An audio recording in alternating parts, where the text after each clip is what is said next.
guys had good juice coming into the game, good juice in pregame, and then you come out and fall behind 11-0 or just chasing all game.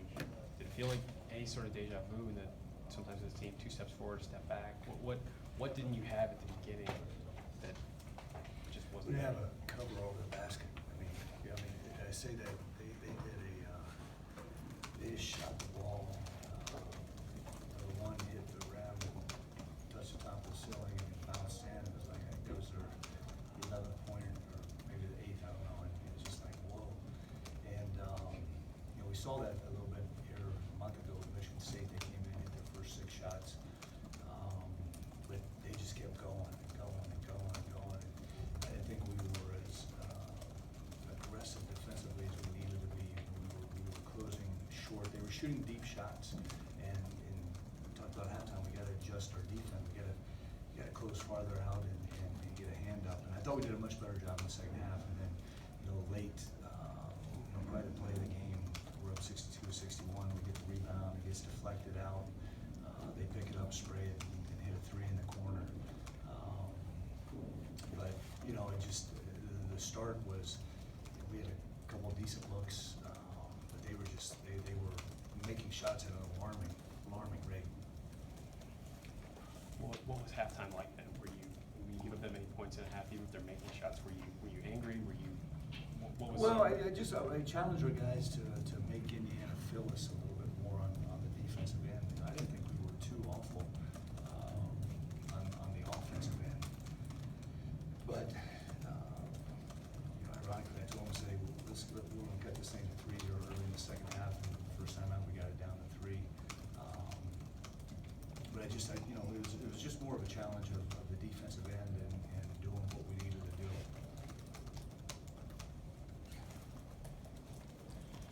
Ted, you kind of mentioned it there, but you go up by 1 after CJ hits that 3, and then I think you scored the next 10.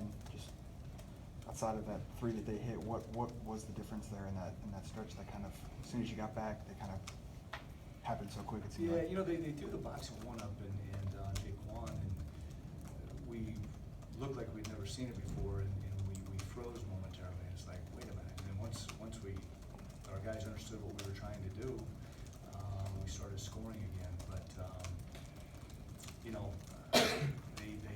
we missed a 3 in the corner, and they get a layup. I mean, they were getting and ones. That was another thing. The fouls we were committing, it was and ones. It wasn't just 2s. It was layups and the free throws.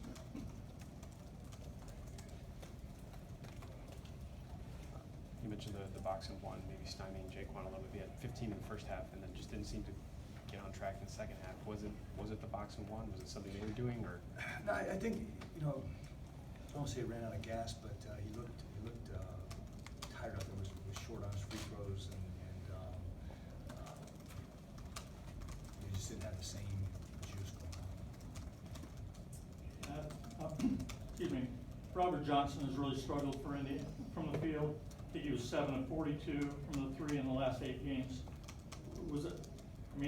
Is that one of those situations where when a guy is that good of a shooter that he may break out at any time?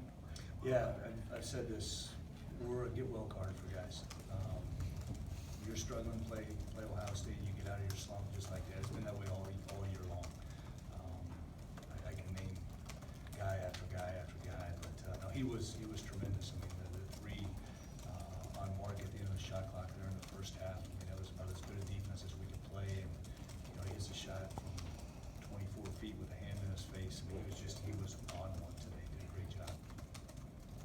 That I asked Fish on this too, but you guys scored 92 points today, and you still don't win. Just as a guy who's had really good defensive teams here, how does that sit with you when you score that many and you still don't win?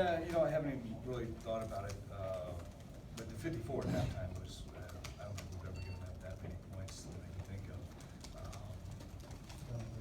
But they were, like I said, they were rolling. I mean, I give Indiana credit. They were on one today, and we probably played 10 minutes of good defense out of 30, but they made us pay quite a bit. And we made a couple mistakes. We gave baseline spins in the post. We get trapped on or pinned in on a screen late in the game. They hit a 3. I mean, those are things we covered in day 1. Two more? From the start, it seemed like the offense that Indiana was just running with was a lot faster than maybe what your players were anticipating. Then you threw some things out there like double teaming the post and even went with a little press. Was that designed to kind of slow the game down? Yeah, I mean, we were, at that point, I was throwing anything that would, see if it would stick, to try to stop them. And, you know, I thought that it definitely helped us a little bit, maybe got them from, it seemed like they're playing in 10th gear to 8th gear, but, you know, those were things I thought that helped us get back into the game. You had said the other day that once you got through the season, take a step back and then focus on the next goal. And obviously now it's the Big Ten tournament. You guys are going to play on the first day. As you sit here now, how do you feel?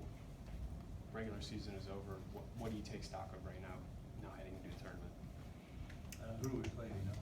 Don't know yet. The Michigan-Nebraska game, it depends on that. Okay. No, no, I mean, we'll take a look at this and find out who our next opponent is and when we play, who we play. The only thing I know right now is it's in Washington DC. But, you know, hey, we've made some steady gains, I think, throughout the course of the last couple of weeks.